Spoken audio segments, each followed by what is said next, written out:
Cette chapelle se trouve dans une école, aujourd'hui le collège Saint-Thomas d'Aquin. Autrefois, qu'on surnommait à Flers le Petit Sem, le chanoine Hugo a proposé de construire une chapelle à la suite de la Première Guerre mondiale, en mémoire de toutes ses victimes, élèves, professeurs, dans laquelle on pouvait se retrouver pour prier pour les morts. La première pierre n'a été posée qu'en 1926.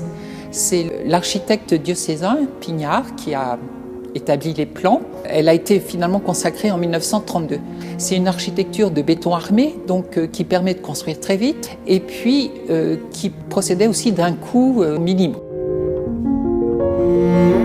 Il a fallu donner vie à tout cet espace, très large, très ample, sans colonnes, sans piliers. On est dans les années 20-30, c'est vraiment le renouveau de l'art sacré.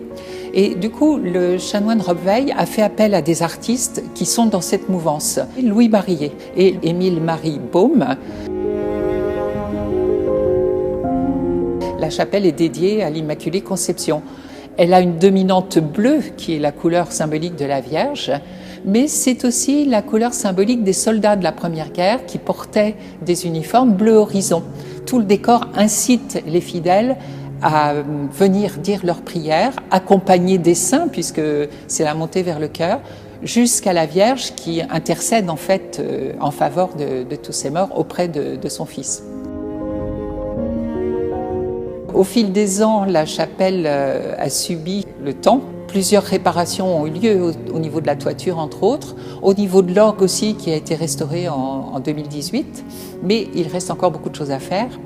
Donc le propriétaire, c'est-à-dire le diocèse de Sées, a pris la décision d'entamer une restauration complète de la chapelle. C'est un chantier très important qui va durer 3 ou 4 ans. Le coût est estimé à peu près à 1,4 million d'euros, ce qui est énorme. Comme la chapelle est un monument classé, l'État va subventionner une partie des travaux à hauteur normalement de 40%. Bon, il faut trouver le reste.